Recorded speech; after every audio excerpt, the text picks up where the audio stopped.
What are we doing this for again? I told you, Jack, we're making a film.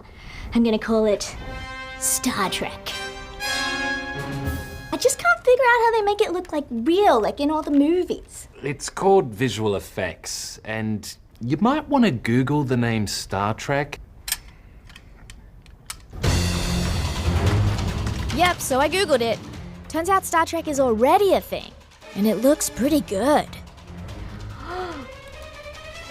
This spaceship looks way better than mine.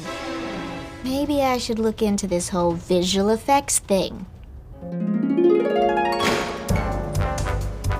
Welcome to Rising Sun Pictures. They've done visual effects on some huge Hollywood films. Ever heard of Captain Marvel or Harry Potter?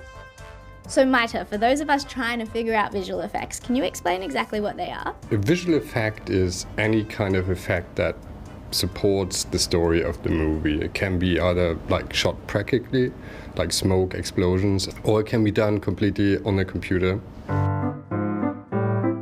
Back in the days before computers, filmmakers would use some pretty clever tricks to make that movie magic happen.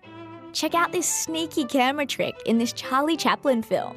The second half of the shot isn't even there. It's just a picture. Now those tricks can be done digitally, and it's made things possible that early filmmakers could never have dreamed of.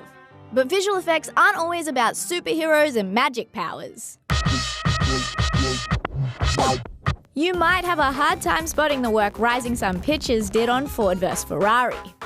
The film's based on a true story that's set in 1966, and obviously, without a time machine, it's not that easy to make a film look like it's 1966. And that's where Rising Sun Pictures came in. They studied photos and archival footage to digitally recreate details which were added after the shoot was finished. The cockpit interior shots, they shot on a stage, meaning there was just a green screen, and then we had to replace the green screen, which you can see here with the racetrack. Sneaky, sneaky Christian Bale, making it look like he's amazing at driving cars, but he's just on in a studio being like, "Meow."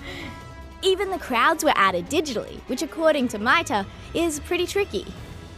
People, like humans, everybody knows how they walk, how they act, how they cheer. So as soon as you get this wrong, it just looks wrong. It's all a lot of hard work. Creating about 8 minutes of visual effects took around 80 people 2 weeks. And unlike most people in showbiz, these guys are hoping you don't notice what they did. On this movie, that's the main task, to do something people buy, believe, but you can't really tell what's real and what's not. So the next time you watch a film or a TV show, you might want to ask yourself, is what I'm seeing really there, or is it just the magic of visual effects? Ha ha ha! We fooled you all! Now to go finish Star Trek. Oh man, I can't call it that anymore. What am I going to call it? Oh, I've got it! Star Wars!